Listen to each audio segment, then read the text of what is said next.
వైఎస్ఆర్ ఆరోగ్యశ్రీని ప్రతి పేదవాడికి మరింత చేరువ చేస్తూ అవగాహన కార్యక్రమాన్ని ప్రారంభిస్తున్నాం.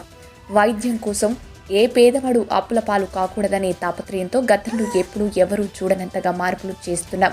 ఉచిత వైద్యం పరిమితి 25 లక్షలకు పెంచుతూ చారిత్రాత్మక నిర్ణయం తీసుకున్నాం. దేశ చరిత్రలోనే మనందరి ప్రభుత్వ నిర్ణయం ఒక చారిత్రాత్మక ఘట్టంగా మిగిలిపోతుందని సీఎం జగన్ అన్నారు.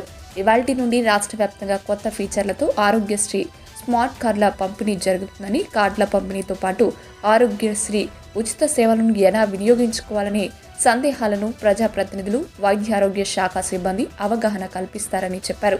ప్రతి ఇంట్లో ఆరోగ్యశ్రీ యాప్తో పాటు దిశ యాప్ కూడా ఇన్స్టాల్ చేసేలా చర్యలు తీసుకోవాలని అధికారులు, సిబ్బందికి సీఎం జగన్ సూచించారు. తాడేపల్లిలోని సీఎం క్యాంపు కార్యాలయం నుండి సోమవారం ఆరోగ్యశ్రీ స్మార్ట్ కార్డుల పంపిణీ అవగాహన కార్యక్రమాన్ని సీఎం వైఎస్ జగన్ లాంఛనంగా ప్రారంభించారు. అంతకుముందు జిల్లాల కలెక్టర్లు, ఎస్పీలు, హెల్త్ సిబ్బందితో వీడియో కాన్ఫరెన్స్ ద్వారా మాట్లాడారు.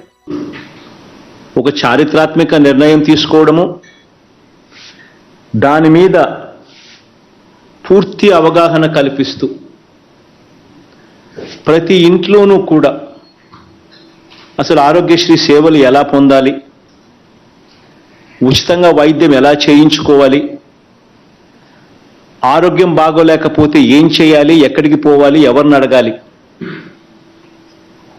ఇలాంటి ప్రతి డౌటును కూడా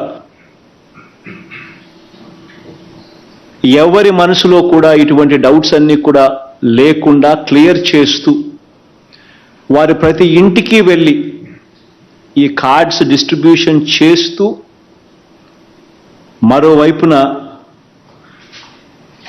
ఏ రకంగా ఆరోగ్యశ్రీని అవైల్ చేసుకోవాలి, ఏ రకంగా ఆరోగ్యశ్రీని మనం పొందవచ్చు, ఉచితంగా రూపాయి కూడా ఖర్చు లేకుండా మనం వైద్యం ఎలా పొందవచ్చు అనే దాని మీద పూర్తి అవగాహన కల్పించే ఒక గొప్ప కార్యక్రమానికి ఈరోజు మనం శ్రీకారం చుడతా ఉన్నాం.